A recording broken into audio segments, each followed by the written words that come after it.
جادو کے لیے ہانڈی کا عمل، یعنی کسی شخص پر ایسا جادو کا وار ہو چکا ہے، چاہے وہ کالا ہو، سفلی ہو، کسی بھی قسم کا ہو، تو اس کے توڑ کے لیے میں آج آپ کو ہانڈی کا عمل بتاتا ہوں۔ یہ انتہائی مجرب عمل ہے۔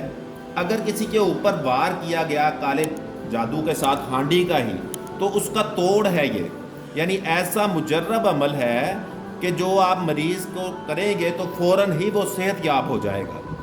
عاملین کے لیے یہ خصوصی اجازت کے ساتھ ہے، جو پہلے سے عملیات کا شوق رکھتے ہیں اور کر رہے ہیں، ان کے لیے یہ ہانڈی کا عمل اجازت کے ساتھ میں دے رہا ہوں۔ ہر سننے والے کو اجازت کے ساتھ یہ عطا کیا جا رہا ہے۔ مریض سے ایسا کریں کہ 3 کوری ہانڈی ڈھکن سمیت منگائیں اور 3 پاؤ اڑد ثابت منگائیں۔ یہ پنسار کی دکان سے آپ کو اڑد مل جائے گا۔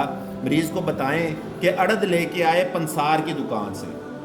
الگ الگ تھیلی میں ہر 1 پاؤ اڑد پر 7 مرتبہ یہ آیت اس انداز سے پڑھ کر دم کریں جو آپ کے سامنے سکرین پر چل رہی ہیں۔ یہ آیات جو آپ کے سامنے سکرین پر ہیں، یہ 3 تھیلی جو آپ نے الگ الگ بنانی ہیں، ہر 1 پاؤ اڑد پر 7 مرتبہ یہ پڑھی جائیں گی یہ آیات۔ اور ہر تھیلی میں یہ نقش جو آپ کے سامنے اس آیات کے نیچے ہے، یہ بھی لکھ کر ڈالا ہو۔ یہ نقش جو ہے انتہائی ضروری ہے، یہ آپ نے اس تھیلی کے اندر ڈال لینا ہے۔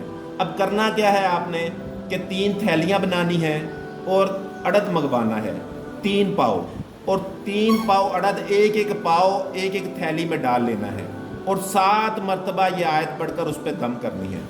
اس کے بعد اس ہانڈی کو مریض کے اوپر سے 3 مرتبہ اتاریں، یعنی اس کے سر سے گھما لیں، یا مریض کے ہاتھوں سے اڑد اور تعویذ ہانڈی میں ڈلوائیں۔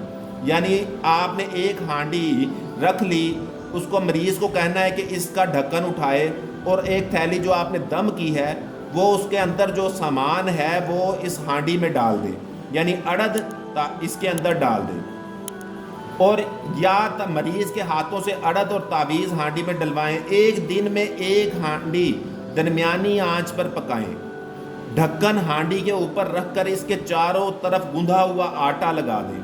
ہانڈی میں اڑد اور تعویذ کے علاوہ کوئی چیز نہیں ڈالنی، یعنی وہ تعویذ ہے اور اڑد ہے، اور اس کے بعد اس کو آٹا چاروں طرف لگا دیا، اور اس کے بعد کچھ بھی نہیں ڈالنا، اس کو آگ پہ رکھ دینا ہے، ہلکی آگ پر۔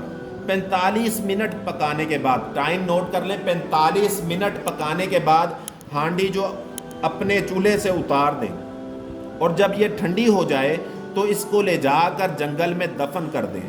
لگاتار 3 دن تک یہ عمل کریں۔ تیسرے دن ہانڈی کے دفن ہونے کے بعد مریض کو غسل دیں، اور یہ تعویذ اس کے گلے میں موم جامع کر کے ڈال دیں۔ یہ تعویذ پھر نیا تحریر کرنا ہے، نیا لکھنا ہے۔ جب تیسرے دن کی ہانڈی آپ دبا دیں گے، اس وقت آپ نے بعد میں آ کر بیٹھ کر لکھنا ہے۔ انشاءاللہ تعالی جادو ٹوٹ جائے گا، اور رفتہ رفتہ مریض آپ دیکھیں گے صحت یاب ہو جائے گا۔ یہ آپ کے سامنے تعویذ اس ٹائم نقش آپ کے سامنے ہے، یہ اجازت کے ساتھ ہے، اور یہ آپ عمل کریں۔ بہت شکریہ۔